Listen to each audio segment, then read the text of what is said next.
বিয়ে সামাজিক রীতি হলেও আনন্দেরও বড় একটি উপলক্ষ।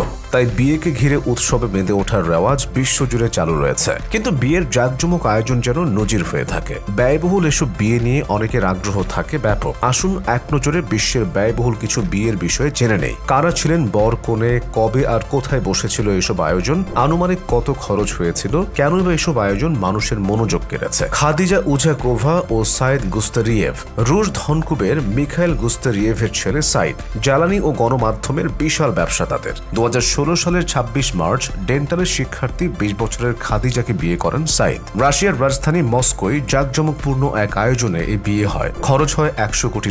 আধুনিক ইতিহাসে সবচেয়ে ব্যয়বহুল ও জাঁকজমকপূর্ণ বিয়ের আয়োজন বলা হয় খাদিজা সাইদের বিয়েকে। দেশি বিদেশি প্রায় 600 জন অতিথি এ বিয়েতে ছিলেন। আসরে গান গাওয়ার জন্য হলিউড থেকে জেনিফার লোপেজকে উড়িয়ে আনা হয়েছিল। তিনি গান গাইতে ঘণ্টা প্রতি $10 লাখ পারিশ্রমিক নিয়েছেন বলেও শোনা যায়।